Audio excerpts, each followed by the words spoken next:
نبی کریم صلی اللہ علیہ وسلم نے فرمایا، اللہ تعالیٰ نے کوئی بیماری ایسی نہیں بنائی جس کا علاج پیدا نہ کیا ہو۔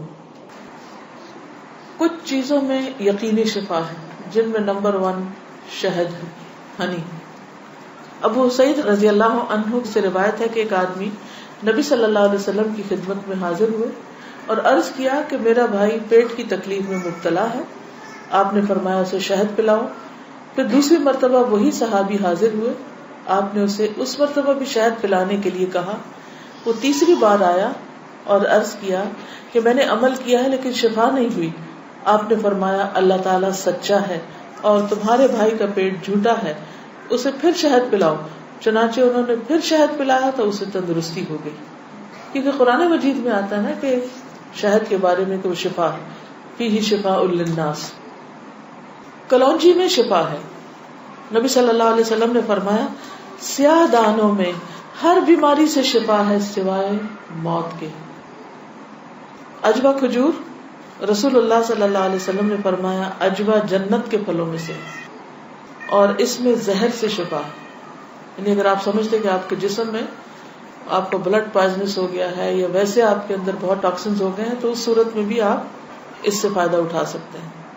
نبی صلی اللہ علیہ وسلم نے فرمایا جو شخص روزانہ چند عجوہ کھجوریں کھا لیا کرے اسے اس دن رات تک زہر اور جادو نقصان نہیں پہنچا سکیں گے۔ بعض جگہ 7 کھجوروں کا ذکر ہے اور بعض اس میں چند دانوں کا ذکر ہے۔ تو اگر افورڈ کر سکے تو ایک دانہ ہی روز کھا لیں، 3 کھا لیں، 5 کھا لیں، 7 کھا لیں۔ لیکن یہ ہے کہ ایسے شخص کو اگر کوئی زہر بھی دے یا اس کو کوئی جادو کی کوشش کرے تو اثر نہیں ہوگا۔ اسی طرح برنی کھجور کی قسم ہے۔ رسول اللہ صلی اللہ علیہ وسلم نے فرمایا سب سے بہترین کھجور برنی ہے، وہ بیماری کو دور کرتی ہے اور خود اس میں کوئی بیماری نہیں ہے، یعنی شفا کا ذریعہ ہے۔ پھر زمزم۔ ابو جمرہ کہتے ہیں کہ میں ابن عباس رضی اللہ عنہ سے لوگوں کے بے قابو ہجوم کو دور رکھتا تھا۔ ابن عباس ایک اسکالر تھے، مفسر قرآن، تو لوگ ہجوم کر دیتے تھے ان پر، لیکن کچھ عرصہ نہ جا سکا۔ بعد میں جب حاضر ہوا تو ابن عباس نے مجھ سے اتنے دن نہ آنے کی وجہ پوچھی۔ میں نے عرض کیا کہ مجھے بخار ہو گیا تھا۔ ابن عباس کہنے لگے کہ رسول اللہ صلی اللہ علیہ وسلم نے فرمایا بخار جہنم کی گرمی کے اثر سے ہوتا ہے، اس لیے اسے آب زمزم سے ٹھنڈا کیا کرو۔ یعنی بخار کے مریض کو آب زمزم پلائیں بھی، ماتھے پہ پٹیاں بھی کریں، چھڑکاؤ بھی کریں، کسی بھی طریقے سے اس کو ٹھنڈا کریں زمزم کے ساتھ۔ پھر پانی سے علاج۔ نبی صلی اللہ علیہ وسلم نے فرمایا جب کسی کو بخار ہو جائے تو 3 رات سحری کے وقت اس پر ٹھنڈا پانی بہایا جائے، یعنی صبح ارلی مارننگ۔ اب یہ وقت آپ نے خود مقرر کیا ہے، اس لیے اس وقت کی پابندی کرنا مسنون طریقہ ہوگا۔ بعض اوقات لوگ خود سے خود ایسی چیزیں اپنے لیے لازم کر لیتے ہیں، وہ ٹھیک نہیں۔ پھر ہے گائے کا دودھ۔ عبداللہ سے روایت ہے کہ رسول اللہ صلی اللہ علیہ وسلم نے فرمایا اللہ تعالیٰ نے بڑھاپے کے علاوہ ہر بیماری کا علاج نازل کیا ہے۔ گائے کا دودھ لازمی طور پر استعمال کیا کرو کیونکہ یہ ہر قسم کا درخت چرتی ہے، یعنی جو جانور مختلف درخت چرتے ہیں پھر ان کے دودھ کے اندر اس کا اثر آ جاتا ہے، یعنی وہ ایک طرح سے ان کے دودھ میں بہت ساری میڈیسنز خود بخود شامل ہو جاتی ہیں۔ حجامہ کے ذریعے علاج۔ ابن عباس بیان کرتے ہیں نبی صلی اللہ علیہ وسلم نے فرمایا بہترین دن جس میں تمہیں سینگی لگوانی چاہیے وہ چاند کا 17واں، 19واں اور 21واں دن ہے۔ معراج کی رات فرشتوں کے جس گروہ کے پاس سے بھی میں گزرا اس نے یہی کہا اے محمد صلی اللہ علیہ وسلم سینگی لگوانے کا اہتمام ضرور کرنا، یعنی حجامہ ضرور کروانا۔ فرشتوں کی ہر جماعت نے آپ کو یہی مشورہ دیا۔ انس رضی اللہ عنہ کہتے ہیں کہ رسول اللہ صلی اللہ علیہ وسلم نے فرمایا جب تم میں سے کسی کا خون بھڑکنے لگے، یعنی بلڈ پریشر ہو جائے، بی پی ہائی ہو جائے، تو وہ سینگی لگوائے، کیونکہ خون کے جوش مارنے سے آدمی کی موت واقع ہو سکتی ہے۔ یعنی بعض اوقات بی پی کے ہائی ہونے سے انسان مر سکتا ہے۔ پھر کھمبی کے پانی میں شفا ہے۔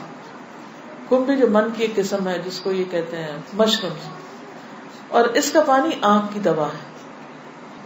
عود ہندی میں شفا ہے۔ ام قیس سے مروی ہے کہ میں اپنے ایک لڑکے کو لے کر حضور صلی اللہ علیہ وسلم کی خدمت میں حاضر ہوئی۔ میں نے اس کی ناک میں بتی ڈالی تھی، اس کا حلق دبایا تھا، چونکہ اس کو گلے کی بیماری ہو گئی تھی. آپ نے فرمایا تم اپنے بچوں کو انگلی سے حلق دبا کر کیوں تکلیف دیتی ہو؟ یہ عود ہندی لو، اس میں 7 بیماریوں کی شفا ہے. ان میں سے ایک ذات الجنب، پسلی کا برم یعنی کہ نمونیا. اگر حلق کی بیماری ہو تو اس کو ناک میں ڈالو، اگر ذات الجنب ہو تو حلق میں ڈالو. یعنی بعض چیزیں ناک کے راستے بھی ٹپکائی جا سکتی، بعض گلے میں ڈالی جا سکتی. جنگلی بکری کے گوشت میں شفا، ہنٹنگ کا جو گوشت ہے نا. انس بن مالک سے روایت ہے کہ رسول اللہ صلی اللہ علیہ وسلم نے فرمایا ارق النساء سے شفا حاصل کرنے کے لیے جنگلی بکری کے ران کے اوپر والے کمر سے متصل حصے کو پگھلایا جائے، پھر اسے 3 حصوں میں تقسیم کیا جائے اور مریض نہار منہ 3 دن یعنی ہر روز ایک حصہ پیے. یعنی اس کو سوپ بنایا جائے، پگھلایا جیسے مراد یہ کہ اس کو بالکل اس کو ملیدہ بنا لیا جائے. کون سے حصے کو؟ ران کے اوپر کے حصے کو. تلبینہ. عائشہ رضی اللہ تعالی عنہا بیمار کے لیے اور میت کے سوگواروں کے لیے تلبینہ پکانے کا حکم دیتی تھی اور فرماتی تھی کہ میں نے رسول اللہ صلی اللہ علیہ وسلم سے سنا ہے کہ تلبینہ مریض کے دل کو سکون پہنچاتا ہے اور غم کو دور کرتا ہے. مہندی. سلمہ ام رافع جو رسول اللہ صلی اللہ علیہ وسلم کی آزاد کردہ باندی ہیں فرماتی ہیں کہ نبی صلی اللہ علیہ وسلم کو زخم ہوتا یا کانٹا چبھتا تو آپ اس جگہ مہندی لگاتے. اور آخری بات یہ کہ پرہیز علاج سے بہتر ہے. ام المنذر بنت قیس انصاریہ کہتی ہیں کہ رسول اللہ صلی اللہ علیہ وسلم میرے پاس آئے. آپ کے ساتھ علی رضی اللہ عنہ بھی تھے جو ابھی ابھی بیماری سے صحت یاب ہوئے تھے. کچھ نیم پختہ کھجوریں جو پک گئی تھی لٹکی ہوئی تھی. رسول اللہ صلی اللہ علیہ وسلم نے ان کو کھانا شروع کر دیا اور علی بھی کھانے کے لیے کھڑے ہوئے، لیکن رسول اللہ صلی اللہ علیہ وسلم نے یہ کہہ کر منع فرمانا شروع کر دیا کہ رک جاؤ کیونکہ ابھی تک بیماری کی کمزوری باقی ہے. سو وہ رک گئے. میں نے جو اور چکندر کا ایک کھانا تیار کیا اور آپ کے پاس لے کر آئی. رسول اللہ صلی اللہ علیہ وسلم نے فرمایا علی یہ کھاؤ، یہ تمہارے لیے زیادہ مفید ہے. یعنی بیمار کو کچھ چیزیں کھانی چاہیے اور کچھ نہیں کھانی چاہیے. تو اس لیے حکم کیا ہے کہ علاج کرتے رہو. اللہ نے کوئی بیماری ایسی نہیں رکھی جس کا علاج نہ رکھا ہو سوائے موت اور بڑھاپے کے. اسی طرح معالج کو دکھانا چاہیے. جابر بن عبداللہ سے روایت ہے کہ رسول اللہ صلی اللہ علیہ وسلم ایک بیمار کی تیمارداری کے لیے تشریف لے گئے اور فرمایا تم لوگ اس کے لیے کوئی طبیب کیوں نہیں بلاتے؟ انہوں نے کہا اللہ کے رسول صلی اللہ علیہ وسلم آپ بھی ہم کو یہ حکم دیں گے، یعنی آپ بھی کہتے ہیں کہ ہم طبیب کو بلائیں. آپ نے فرمایا اللہ تعالیٰ نے جو بیماری اتاری ہے اس کی دوا بھی نازل کی. تو طبیب یا معالج کو دکھانے کا حکم کیوں ہے؟ اس لیے کہ وہ صاحب علم ہے، صاحب تجربہ ہے، اس کے پاس ایکسپیرینس ہے. تو جب انسان کو کسی بھی چیز کے بارے میں علم نہ ہو تو حکم کیا ہے قرآن کا؟ فَاسْأَلُوا أَهْلَ الذِّكْرِ إِن كُنتُمْ لَا تَعْلَمُونَ. جاننے والوں سے پوچھو اگر تم نہیں جانتے، چاہے کوئی دنیاوی مسئلہ ہو یا کوئی دینی مسئلہ ہو. پہلا کیا ہے؟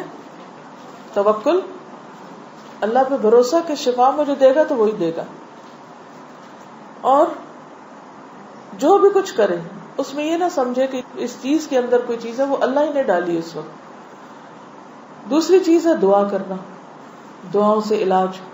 تیسری چیز صدقہ کرنا. کوئی بیماری آئے تو صدقہ کیا جائے. ہمارے عام طور پر کالے بکرے کا صدقہ کیا جاتا ہے، تو اس کے لیے ضروری نہیں آپ چاہے بکرے کا کریں، چاہے مرغی کا کریں، چاہے کسی چڑیا کا کریں، چاہے کوئی بھی صدقہ کریں، چاہے کھانے کی چیز کا کریں یا کوئی کپڑے کا یا کسی بھی شکل میں. حضرت حسن بصری سے روایت ہے کہ رسول اللہ صلی اللہ علیہ وسلم نے فرمایا داؤ مرضاکم بالصدقہ، اپنے مریضوں کا علاج صدقہ کے ذریعے کیا کرو.